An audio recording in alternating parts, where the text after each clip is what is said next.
రాణి అయిన యెజెబెలు కిటికీ నుండి కిందకు పడద్రోయబడింది. ఆమె రక్తము చింది గోడల మీద, గుర్రముల మీద పడింది. కుక్కలు ఆమె మాంసమును తిన్నాయి. ఏలియా శాపం నెరవేరింది. 100 డేస్ బైబిల్ కంప్లీషన్లో భాగంగా 36వ రోజు చదవలసిన పరిశుద్ధ గ్రంథ భాగము 2వ రాజుల గ్రంథము 9వ అధ్యాయం నుంచి 11వ అధ్యాయం వరకు.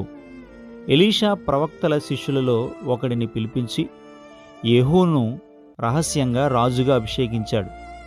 యెజెబెలుకు ప్రతీకారం చేయుటకు, ఆహాబు సంతతిని హతము చేయటానికి దేవుడు నిన్ను ఎన్నుకున్నాడు అని చెప్పాడు.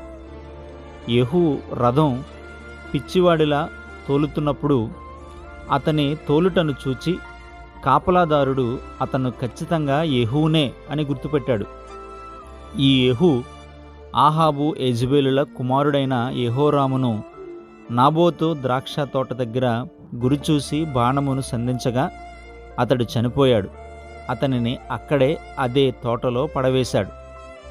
యెహూ రావడాన్ని రాణి అయిన యెజెబెలు కిటికీ నుండి చూసి, నీవు సమాధానముగా వచ్చుచున్నావా అని అడిగితే యెహూ ఆ కిటికీ వైపు చూసి, నా పక్షమున ఉన్నవారు ఆమెను కిందకు పడద్రోయమని చెప్పాడు.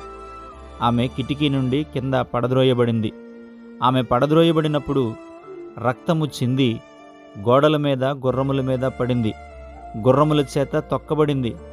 పాతిపెట్టడానికి ఆమె కపాలము, పాదములు, అరచేతులు తప్ప ఏమీ మిగలలేదు. చివరకు ఆమె మాంసమును కుక్కలు తినివేశాయి. యెజెబెలు విషయంలో ఏలియా చెప్పిన ప్రవచనం నెరవేరింది. అహజ్యా తల్లి అతల్మా తాను రాణి అవ్వాలనే క్రూరత్వంతో రాజవంశంలోని పిల్లలందరినీ చంపించింది.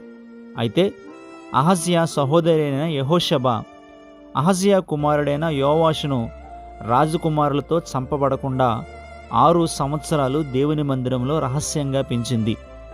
ఈ యోవాషే కాబోయే రాజు. అతని గురించి రేపటి భాగంలో చూద్దాం. మీరు ప్రతిరోజు బైబిల్ చదువుతున్నారా? చదువుతున్నట్లయితే ఆమెన్ అని కామెంట్ చేయండి. దేవుని కృప మనకు తోడుగా ఉండునుగాక. Thank you.